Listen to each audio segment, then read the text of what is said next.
Hello, everybody. Welcome to Slevarna's stage. I'm very happy that you are still here with us. The program is following. We have some changes, so we excuse for that. But sometimes, you know, you can't predict. Maybe it was already on Predict Matter. We will see, but doesn't matter right now. There is a time for next talk, and our next speaker will be Amin Rafiee. Amin, he is a biohacker, consultant, journalist, designer, advisor, and co-founder, always looking to demonstrate the higher possibilities related to not just Bitcoin network, but also concepts of decentralization and privacy. He's currently working with the 1M5 project, a protocol seeking to provide anonymous uncensored communication by routing messages and communication through the Tor, I2P, and meshing networks. He's a regular speaker around the world. You can meet him in Europe, also in Australia, and you got into the blockchain in 2013. That's yes? Right. Okay, so we have early adopters. So, I mean, the floor is yours. Thank you so much, Michael. Hi, everyone. Welcome. Pleasure to be here. This year makes my 5th year at the Hackers Congress. Yeah, half a decade. It's really an honor to be able to keep coming here. What happens is that every year before the Hackers Congress, I start losing faith and start getting a bit cloudy in my thoughts and whether the direction I'm going in is the correct path, though I really do appreciate having an environment like this that boosts that energy up again and resets your system. So my name is Amin Rafiee. Last year, I kind of started with a term, blockchain therapist, because I felt like more people needed a therapist than a blockchain. So I've just adopted the name for myself for fun. Yeah, I thought it was funny too. You can find me on Twitter, EV0K3D. I would love to get in touch with you, learn about what you're doing in your project, your organization, any other areas that may be of interest. I have been involved since 2013. I work with decentralized projects in various sectors of this space, whether it's cloud storage, whether it's communication, lending, and other areas. At the moment, I have moved to Mexico, so I'm living in Oaxaca. In Mexico, it's a beautiful city. The reason I moved there is because I feel that a lot of these technologies are very useful in emerging markets. So I lived in Netherlands, I grew up in Australia, I'm originally from Iran, I lived in Berlin, I've lived in Cyprus, and now I'm in Mexico. This allows me to have a holistic view on what is going on, at least to a sector of the world. Combining the experience and the knowledge of what is going on in these countries allows me to have an oversight and understanding of what tools are necessary and which will have the greater impact. So I will give you some insight into those as we move forward. And the talk will be presented in 3 stages, which is what I want to see, which is what we want to see into the future, the limitations that are holding us back from getting there, and also how do we overcome these limitations. So let's start the journey. This is a video which I found quite funny. I don't know how many of you have seen it, but I like to always start with a little video. Just I have to swap the audio if you don't mind pausing for a second.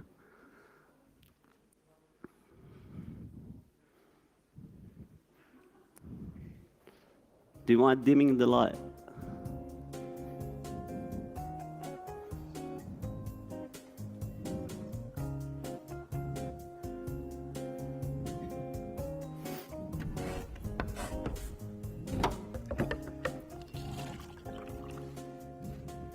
Perfect. I am dying out here. How much? $1 worth of lemon coin, which is approximately 1,000 lemon coins. Whoa, whoa, whoa, whoa. Get that centralized currency out of my face. This is 2018. I only accept cryptocurrency here, preferably lemon coin. I don't have whatever a lemon coin is. Well, lemon coin's my utility token. It doesn't have a lot of utility yet, but we're working on it. One day it might go to $1.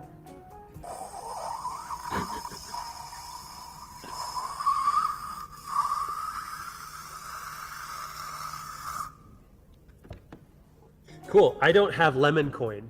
Fine. I'll also take Bitcoin or Doge. I'm sorry, buddy. I'll come back for you someday.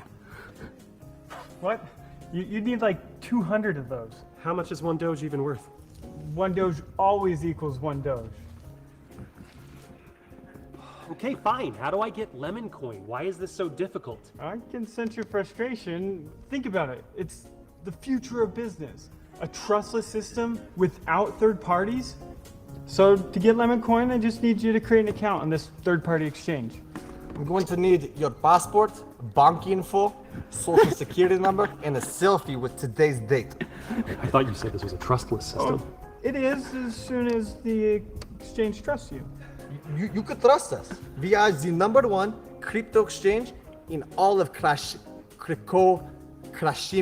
I don't think that's a real country. Look, Kremlin. you can make this an Croatia. easy transaction if you just follow the protocol, okay? Okay. Smile, say KYC. Okay, so this will take 3 to 5 days to process. After that, when you are approved, you would probably not be notified. So check back in a week or so. This is ridiculous. You're telling me that if anybody wants to buy lemonade, they need to go through this process? Yeah, I'm telling you, this is the future of business. I've already got like a dozen customers.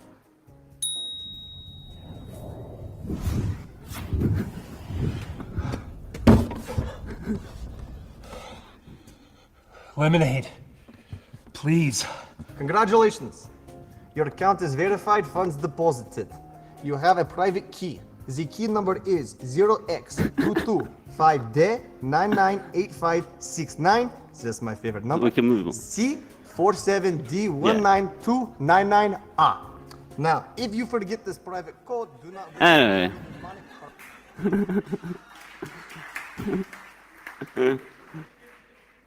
Appreciate it. It's always good to have a laugh, right? So moving forward. So there are limitations, but the future is bright. So we all want to see a future where things are decentralized, where things are transparent. But how do we get there? There are many obstacles along the way because we have been living in a very centralized society. This society is void of accountability. A lot of the things that occur, whether it's in organizations such as the UN, IMF, banking institutions, or your regular business institutions, there is limitations in how accountability is measured. So decentralized systems allow people to overcome that to a certain degree. While this is great, we do have to pay attention to what is hindering our progress. So to look at those aspects, we have to first understand where it is that we want to reach. So these are some of the goals that I believe are quite important, such as the ability to have control of your identity, such as the ability to have control over your money, be your own bank. Other aspects include the freedom of speech, freedom of collaboration, freedom of association. And you can see other pointers there. These are great. These are things that we can aim for. Though, depending on what organization you're working with, some of these may not be of priority of importance. So then we have to modify them based on the task that we need to complete or the project that we are trying to bring to the surface. So limitations exist currently based on that video that you see, usability, the ability to adopt new users, the ability to use applications that are currently existing on a wide array, and an all-encompassing knowledge to be able to navigate through these very difficult applications. And as it moves forward, we have other aspects, which is the decision-making. So to give you some examples, we have custodial versus non-custodial. This is a great example for me.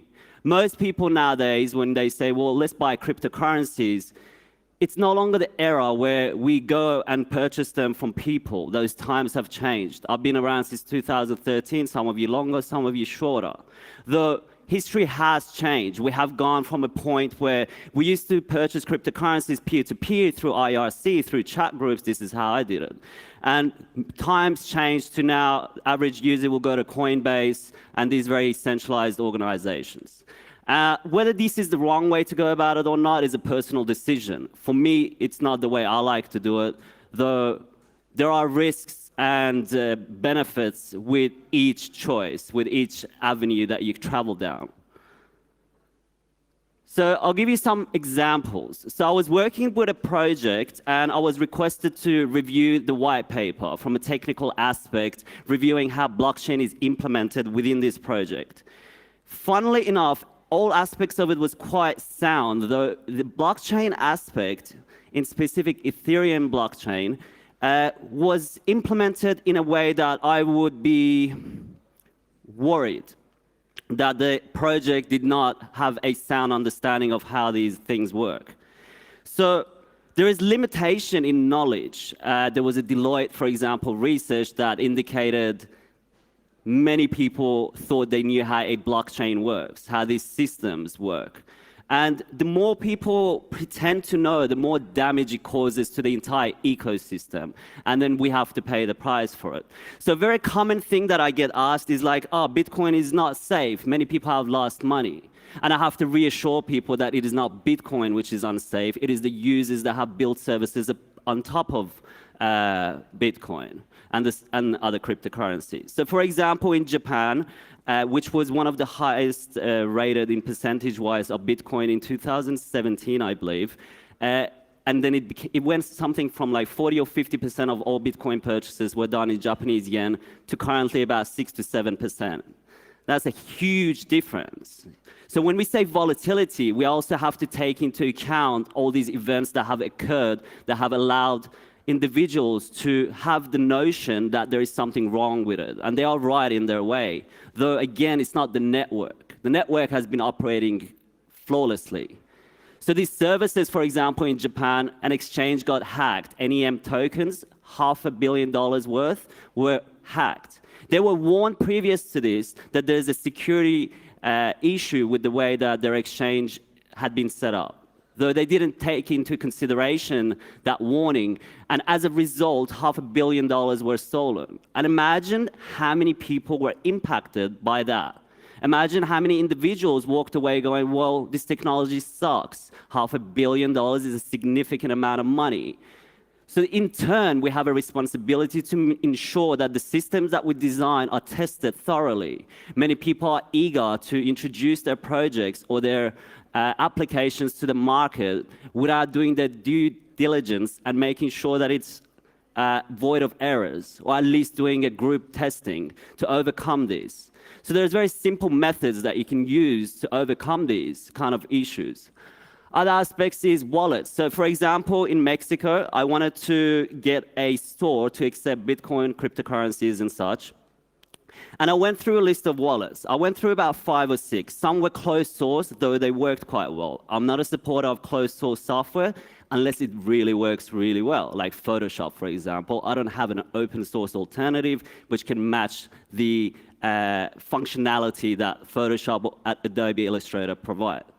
Though with wallets, we have many, many different types. The issue is, as said by the book Skin in the Game, we have tools that are built by people who don't use the tools. An example which was used in the book was that the train or the subway within New York was redesigned. It originally had a bit of a lip, you could say, that people could place their coffee cups on. After the redesign, this was put at a slant. A designer thought this might look better. An industrial designer, which is my background, would understand that you need to go for a ride on this train. You need to understand how people are existing, how people behave on that specific mode of commute. So after the redesign, you could no longer place your coffee cup there. It's a very small issue, though it occurs, because you have someone that designed it that does not take the train, that did not understand the benefit of having that space to place your coffee cup.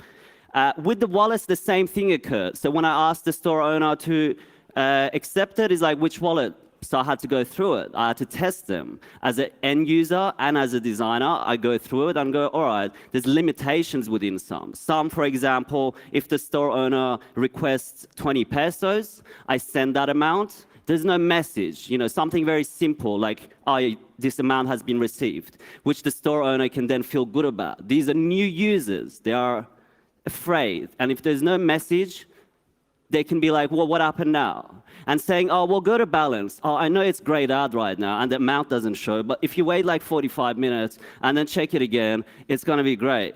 But that's not very user-friendly, is it? He's going to be like, or she's going to be like, well, I don't know, the balance doesn't show up. What do you mean confirmation? And then you go down these paths. You can avoid that whole conversation by having an application that simply pops up and says, hey, amount received. An application, for example, that I used was not designed for landscape mode. Most of the wallets that I tried were not. The only one I could get to use was Coinomi. So that limitation also existed that a store owner may use a tablet and it might be in landscape mode. So how do we overcome these challenges? Is by taking into account the people that are using it. It's 2019 and we still don't have functional applications that are up to par with the needs that they are trying to meet. So I'm trying to find loopholes and I'm trying to find these limitations that are slowing down the progress of cryptocurrency adoption, cryptocurrency awareness, knowledge, safety, and the ability for people to feel comfortable using them. And very simple tweaks can challenge these or meet these challenges. So in Cyprus, for example, they have a large community with cryptocurrencies, in Nicosia in specific. And I was requested by an organization, and I thought it was quite funny, and this is like from a corporate perspective. An email was sent out to a bunch of crypto-related people after they saw us, I guess, giving a presentation there. And the email was like, oh, we are this huge telecommunication company. We would like to invite you for lunch to help us come up with some blockchain solutions to get your opinions, and we'll give you free lunch. I was like, okay, that's interesting. So I looked into their history. In 2016, they had made over $60 million in profit. So I sent an email back going, I'm a bit surprised that you have not allowed the individuals who are participating in this to be rewarded for their time. You had just offered free lunch. Even a food research survey gives you something.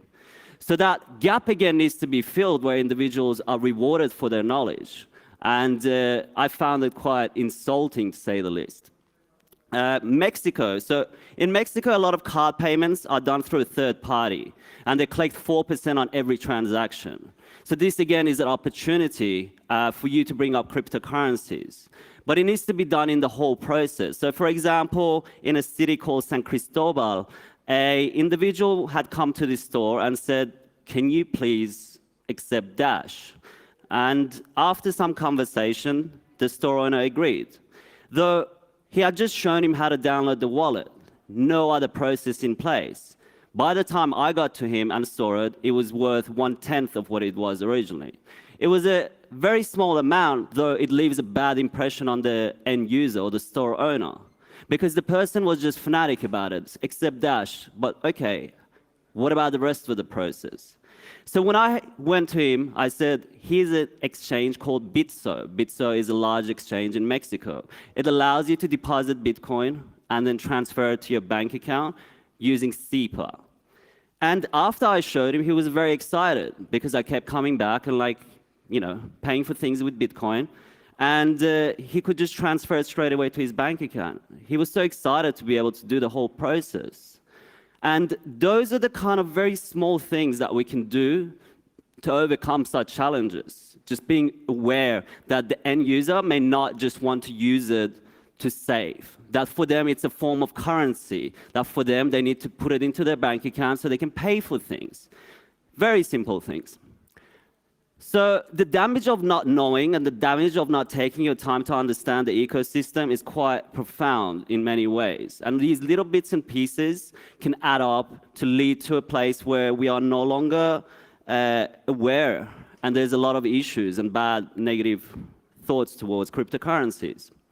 So that's with the personal case. And business cases, you need to understand which currencies to use. I don't try and push one. Usually, I say to use Bitcoin for the sake that I know it's the longest running one.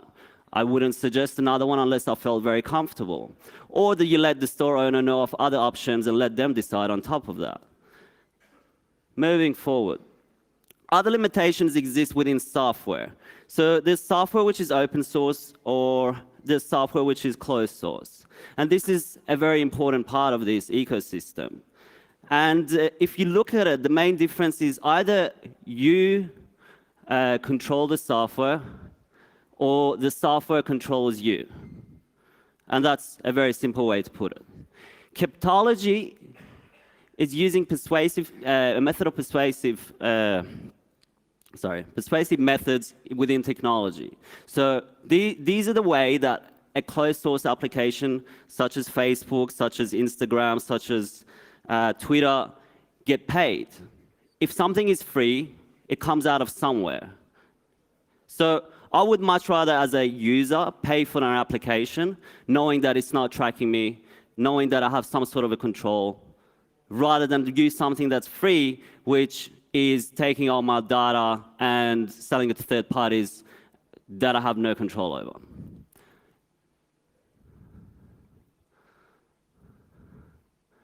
So in the same manner, a lot of the knowledge that we have is because the universe is not closed source. Our DNA is able to be read. So we can look at our genome code. We can look at a lot of structures within nature and study them. It is because of these things that we are able to progress and reach the stages that we have. So having something be open source allows others to also learn from it. So I see a lot of cryptocurrency projects that are aiming to patent it. And that's okay if you have the right reasoning. Though we exist in an ecosystem that having it open allows others to also have an input. It's not so much about having it open, so the more important aspect is allowing others to contribute to it. If you have a project and you open source, you make it open source, others around the world can also review the code, they can add to it, they can modify it and use it in ways that you may have never thought about. It adds to your adoption, it adds to your application. So, no worries. So the best way to kind of achieve this is to remain fluid. And to remain fluid, you need to be able to create an application that can morph and can change. That if at a certain time a new regulation comes out, it can morph with it and move with it. And these are very, very important things. No worries, we can skip it. It's a video of Bruce Lee saying, "Be water, my friend." I'm sure you've all kind of seen it. It's quite old. But he has a point. When you put water into a cup, it becomes the cup. And in the same manner, these applications need to be able to morph to the environment that they are going into. They need to be able to shift. They need to be able to, change with time. So looking at these kind of issues and having that vision where I want to reach a point where we have decentralization, we have transparency, we have accountability, and looking at the issues that are limiting our ability to reach there, we then look at tools. So the topic of this conference or event is opt out. So for us to opt out, we need tools. A lot of these tools remain in beta stage, some in alpha, some are being developed and not even released to the public. So the issue there is that we need to find and support projects that are aligned with the future vision. So I've been scanning for 6 years now. Bitcoin is great. It has issues, in my opinion. Some of these issues is that it requires outside investors to fund the developers. So because of this, I'm not questioning the integrity of the people funding it. I'm just merely saying that by doing so, you're introducing a centralized point of access to that project. That someone with the fund could have an ulterior motive. That it could lose the integrity that was set in motion upon its release. So looking at these projects, I found Decred, and I quite like Decred. Why? First of all, it was a project that from the start put a decentralized governance system within itself. Secondly, it put a decentralized funding system. So why is this important? It's important because if you have a project which is self-funded and you have a governance system, external influence becomes very limited. The goals and integrity remain much more secure. So Decred works in the way that it's 60-30-10. 60% of the currencies go to the miners. 30% goes to the stakeholders and 10% goes to the decentralized funding, which then as a community, they can vote on how that fund is being used. So imagine if that was the case with Bitcoin. Imagine 10% of all Bitcoins that were mined went into a decentralized fund to pay for development, to pay for marketing, to pay for whatever else, traveling, events and budgets and such. Wouldn't that change the entire scope? Then we wouldn't need to rely on third parties. And it would very much secure the decentralized aspect. A decentralized tool should be exactly that, decentralized. Other aspects which I find quite interesting is that they built their own decentralized exchange. They were the first ones to do an atomic swap. And it was launched in 2016. So it's fairly new, but it's a project that I find quite interesting. So the governance system is at its heart. It is a very, very powerful system. It allows people to submit proposals. It allows people to vote on consensus changes. And what happens is that you as an individual can go into the system called Politia and submit a proposal. So let's say you have an idea. You can just go on there and be like, this is my business plan. This is how much it costs. This is what I intend to do. These are my experiences. And this is what I expect to get out of it. You could be anywhere in the world. If you have the integrity, you have the knowledge, you have the capability to do so, you can use the system to raise your funds to do it. If you hold Decred, you also get a thing that they refer to as a ticket, which allows you to vote on such things and have a say. So overall, you can see the benefits of having an internal governance system, having an internal funding system that allows individuals to incorporate ideas and launch projects without needing to rely on third parties, without needing to rely on external investors. Recently, they also introduced a privacy protocol based on coin shuffle. It's a very simple method that they implemented, and the code base is very, very short, so less things can break. It's much more secure.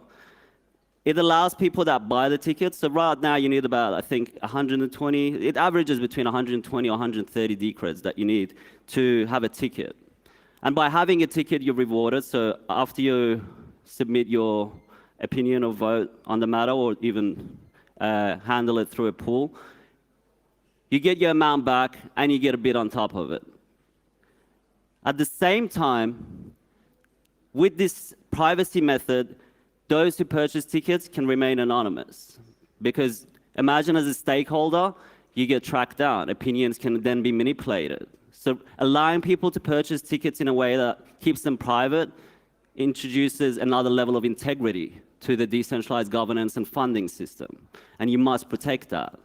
And later, after testing, they may introduce the same thing to transactions. But first, testing needs to be done. And that's very important. Again, you need to test systems. 1M5 is a mission and a project that I'm personally a part of. 1M5 works with I2P and Tor to relay messages to bypass censorship in countries such as China, Iran, Israel, North Korea, even other countries which we believe are open, United States, Australia, New Zealand. For example, in Australia, they introduced a law requesting a backdoor into encryption. You can no longer call it encryption if you have a backdoor. So that started a lot of controversy. So we're heading towards a path where applications are being modified to remove the very protection that people fought very hard to have. Through this project, hoping to overcome that, hoping to allow people to be able to relay messages without the fear of censorship, without the fear of being tracked down. So imagine you're a journalist in a country where speaking out can cost you your life. But then how do you do that while having some sort of a identity attached to it and allowing the message to be relayed without you being put out harm's way? So by using such systems, relaying messages through I2P, sorry, just so I gauge it, like put your hand up if you know what I2P is. All right, it's less than half, about 20%, let's say, 20, 30%. So I2P is a decentralized network. The difference with Tor is that I2P is closed from the clearnet. It requires proxy access, which means that you can't really shut it down. It is very powerful in being able to relay messages. So you can incorporate this system within the 1M5 protocol within messaging applications, within email applications. You can incorporate it within blockchain wallets to be able to relay transactions without it being stopped. It is very powerful for journalists. It is very powerful for organizations that want to keep their communication secure and away from hackers.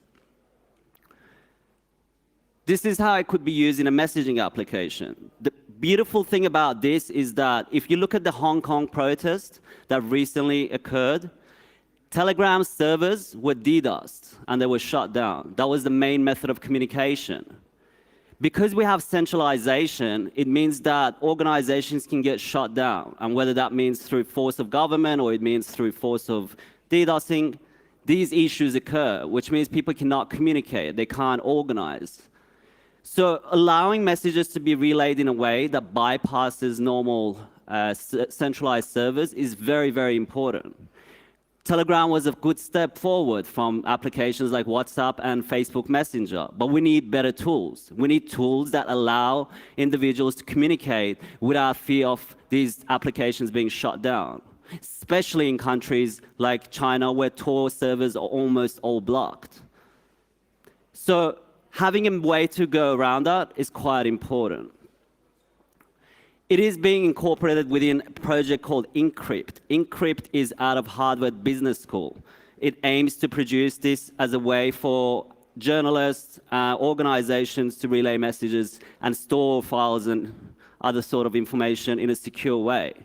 And that is a powerful thing, especially in today's age, where such freedoms are being restricted more and more on a daily basis. It is a donation-based project. We don't receive, once you register something somewhere and you get a bank account, you can very easily be tracked down. You can easily be shut down. So allowing it to be donation-based, such as the decentralized exchange, BISC, which is used for Bitcoin, in the same manner that's a decentralized autonomous organization. 1M5 remains as a decentralized autonomous mission, which means that it is out of physical jurisdiction. It exists purely on the digital realm. If you are a developer, if you are a person with access to or the ability to be able to contribute somehow, please look it up. If you like it, that would be really great. I do have a little bit more spare time, so I do want to talk about some of the experiences I've had in Mexico. How many of you know about the Zapatista movement? Less than I2P. The Zapatista movement remains as one of the most successful anarchist movements in recent history. It started in 1994 as a way to protect the indigenous culture within a state called Chiapas. Since then, it has grown to include between 150,000 to 300,000 individuals who are looking to protect their way of life, because the way things were going, the Mayan culture and language was being eradicated, or at least not protected. So they stood up, and they stood up against military movements of Mexico. A lot of them sacrificed their own lives, or it was taken from them in a gruesome manner. But eventually they were able to take control of their zone. So it is an absolute autonomous zone, which means they have nothing to do with the Mexican government in any form or way when it comes to healthcare, when it comes to hospital, when it comes to education, when it comes to funding, electricity, all of it. And it is a very amazing movement to experience. So when you're in a city like San Cristobal, you can go there and feel the energy of it. You can go to stores and buy products that support them. So they produce coffee, honey, chocolate, tobacco, and many other things to support themselves. They turn over millions, hundreds of millions of dollars. Their economy within itself is independent, and that is very, very powerful. Yet very few people here knew about it, and that's something that I find interesting. because this is a very successful model, yet not many people know about it. So I wanted to learn more. So I went and visited a university, which Noam Chomsky, I'm sure all of you know who Noam Chomsky is, regarded it as one of the most holistic universities. So I wanted to know for myself what it's like. So I went and visited it. I wanted to know what they have to offer. And upon walking in, very friendly people, no electricity from outside. They have their own huge generator within the organization or within the space that they have. Indigenous kids can go and learn skills. So the skills vary. You walk through the place, there's beautiful music being played. You don't feel like you're in a university, or at least the ones that I'm used to. It's very colorful, it's very fun. So you walk into one room and people are learning how to play guitar, learning about music. Another room, they're learning how to make shoes. Another aspect of it is that they have trucks lined up, and you can go and learn how to be a mechanic. You can go and learn how to use tools to build fabric, or learn about electrical equipment. It's very, very application-based. Woodwork, for example, metalwork.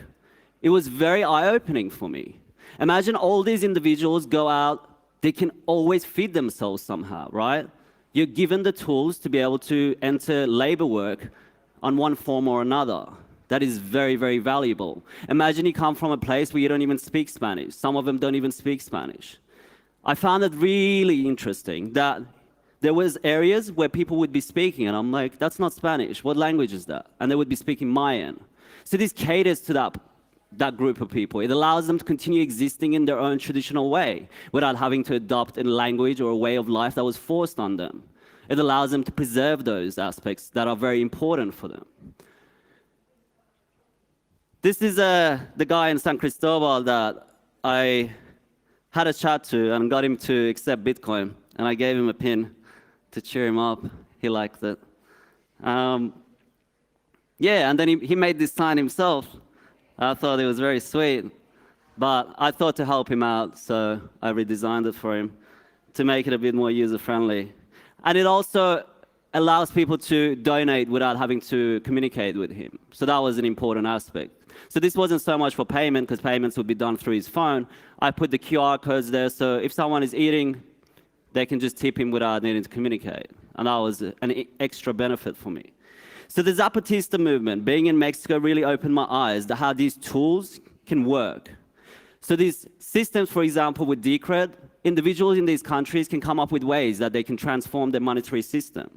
So unlike Europe, which is pushing to be cashless, Mexico operates 50%, if not more, of Mexico operates on cash. And that is beautiful, because you're dealing with an economy that understands the risks of banks.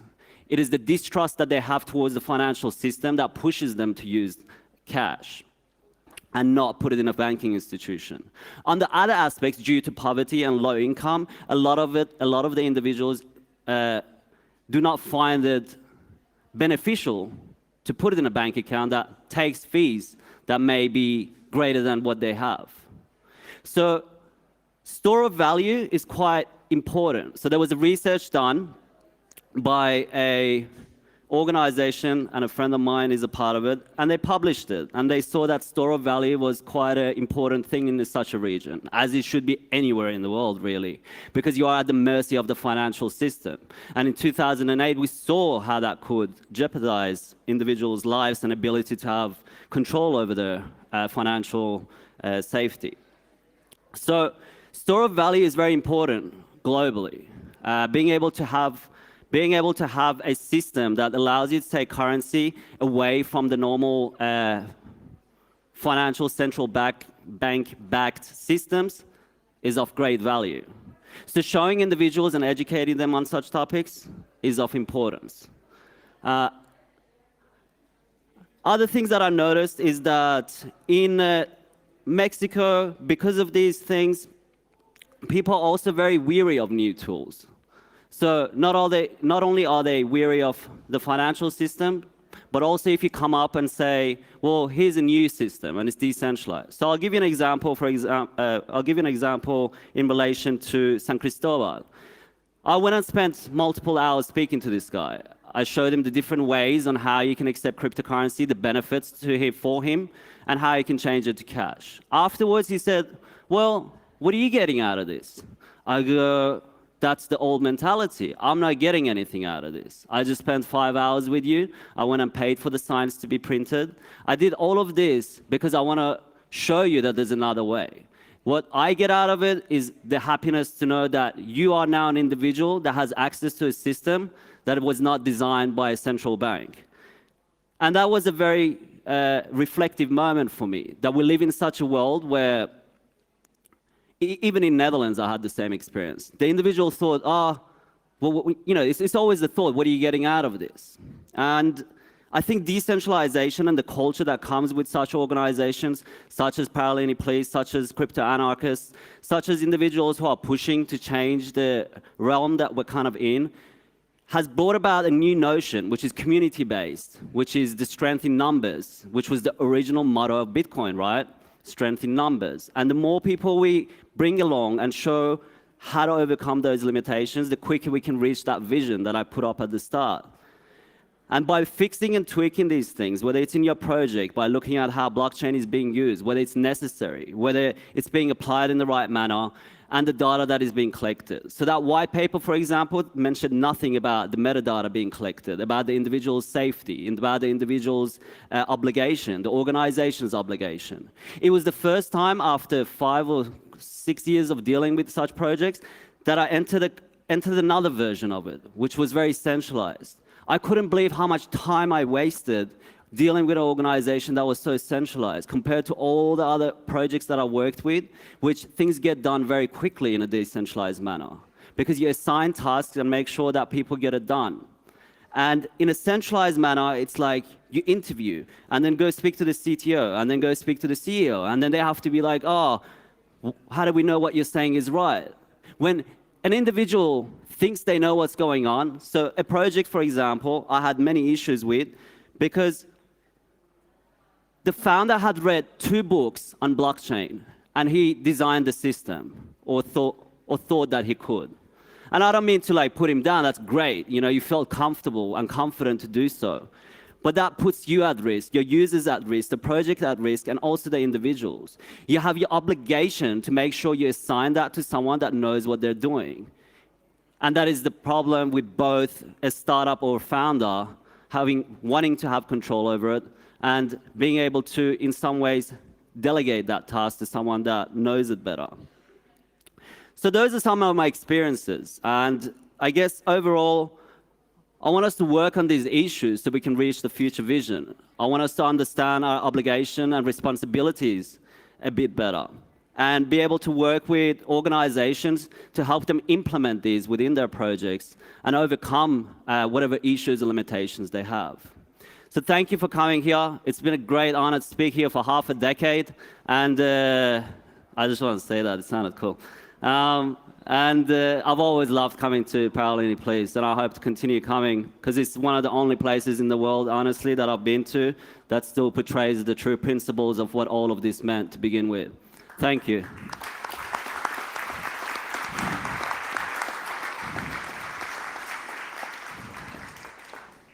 Thank you, Amin, for sharing with us. And we have, I think we have 5 minutes, so we can do 2 questions. I see already one.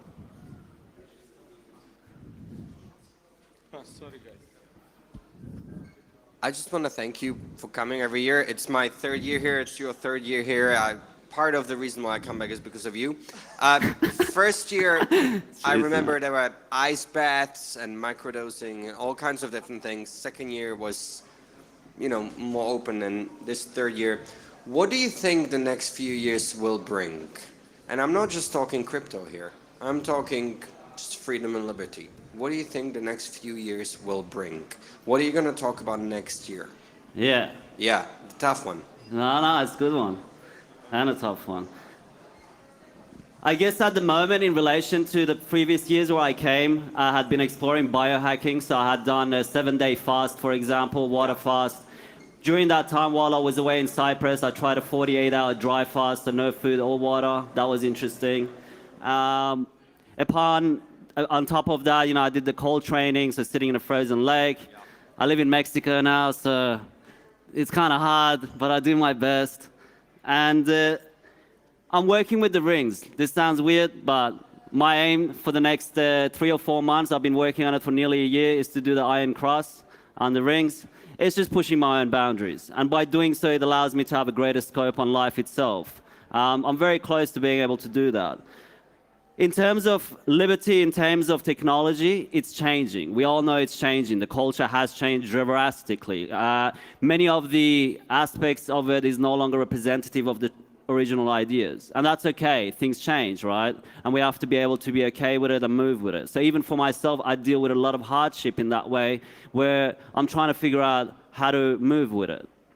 So I think a friend of mine said that most of the, for example, privacy-based coins are being delisted off exchanges. So this is occurring globally. It is being put into the dark space, you know? So by doing so, you're also forcing all these currencies to go into the darknet, let's say. The application of them become more prominent in such a way. On the other side, it also pushes for people to bring about more decentralized forms of exchange and distribution. So a greater push for decentralized exchanges and a greater push for decentralized systems that can't be shut down. Like, for example, BISC, again, is a decentralized autonomous organization, a DAO. It allows people to trade Bitcoin for Amazon cards, or, you know, the whole scope of things that local Bitcoin does, but in a decentralized way, in a way that doesn't give away your information, your identity and all of that. So I see two very powerful sides. One is that the corporations have indeed taken over the scene, and they refer to it as distributed ledger technology, and it's become a marketing tool that's embedded within so many applications that very rarely need them. A lot of people don't understand that when you make it private blockchain, you lose a lot of the powers that were given to you. It's absurd in many ways, and I'm not even interested in them. On the other side, there's a huge movement of sharing economy. There's a huge movement of decentralization, and I think that's kind of opposing it. And I think that will be the battle. And I don't know, we'll see. I'll give you an example. In Australia, there's a group of people who, through Snapchat, started distributing information news. It now has 2 million members. And news networks are getting very worried. And police have come out and said, leave this to us, leave it to the professionals, stay out of this. But you can't compete with 2 million people relaying news, you know, and giving photos and opinions. And like, that for me is so disruptive that I love it. So yeah, that's just a few examples of my thoughts. Thank you. Cheers, mate. Thanks for coming, Ildo. Yeah. Just a quick question. So, and thanks for the talk. What's your definition of decentralization? I think there's a lot of confusion in the space. Oh, hey, man. So, curious to hear your thoughts on that. On what? Again, your definition of decentralization. My definition of decentralization, we're like as an organization, as an application. No. How do you just define the term philosophically, decentralization? What does it mean to you? Because you've clearly talked about that a lot. Sure. For me... And Amir, we have 1 minute, okay? So... Yeah.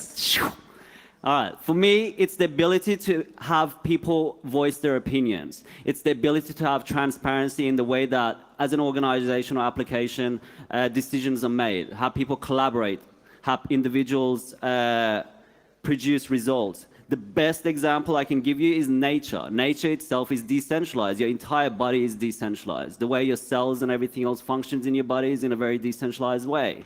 So it is representative of nature, and anything that is not representative of nature will require third-party input. So it's like your blood cells, for example, requesting access from someone that's not in your body on what they should do. Such a thing doesn't occur.